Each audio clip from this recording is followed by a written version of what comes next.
भारत की इस भूमि ने कई ऐसे बहादुर पैदा किए हैं जिसने बिना कुछ बोले और बिना कुछ मांगे ही न सिर्फ इस देश बल्कि दुनिया भर में शांति के लिए अपना सब कुछ निछावर कर दिया है। ऐसी ही एक शख्सियत है नूर इनायत खान। भारतीय मूल की ब्रिटिश जासूस रही नूर की शेरदिली और जज्बे को सलाम करते हुए ब्रिटेन उनका सम्मान करने वाला है। ब्रिटेन में इन दिनों बहस चल रही है कि ब्रेक्जिट के बाद 50 पाउंड के नोट पर किसकी फोटो छपनी चाहिए। ये ब्रिटिश करेंसी का सबसे बड़ा नोट है और इसे 2020 में प्लास्टिक फॉर्म में री इश्यू किया जाएगा। इस बहस के बीच वहां के हिस्टोरियंस ने नूर इनायत खान की फोटो छापने को लेकर कैंपेन शुरू किया है।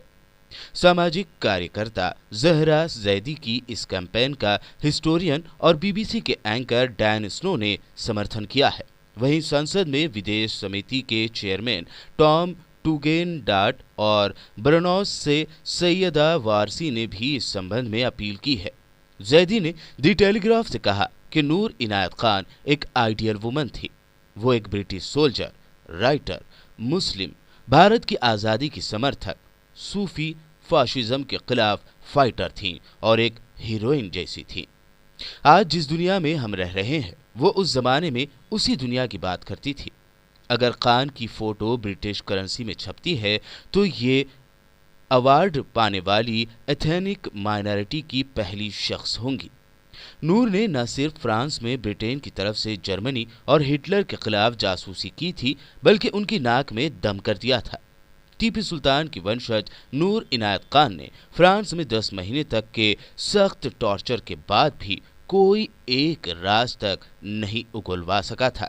उनकी इस बहादुरी और समझदारी के लिए उन्हें मरने के बाद ब्रिटेन के दूसरे सबसे बड़े अवार्ड जॉर्ज क्रॉस दिया गया था। नूर का भारत और टीपू सुल्तान के साथ रिश्ता था। बावजूद इसके भी वो ब्रिटेन की ओर से हिटलर के खिलाफ जासूसी क्यों करने गई, इसके पीछे एक लंबी कहानी है। दरअसल नूर के वालिद यानी पिता इनायत खान को ही वेस्टर्न कंट्रीज में इस्लाम की सूफी धारा का प्रचार करने वाला माना जाता है। ऐसे में उन्होंने कई पश्चिमी देशों के दौरे किए। इसी दौरान उनकी मुलाकात एक अमेरिकी महिला से हुई जिनकी बेटी नूर है। इनायत खान का परिवार फ्रांस और ब्रिटेन में रह रहा था। इसी के चलते नूर फ्रेंच लैंग्वेज में बेहतरीन थी। लंदन में वो लोग एक दान में दिए गए मकान में रहती थी। इसी मकान में उनके पिता की मौत हो गई थी, जिसके बाद परिवार की जिम्मेदारी नूर के कंधों पर आ गई।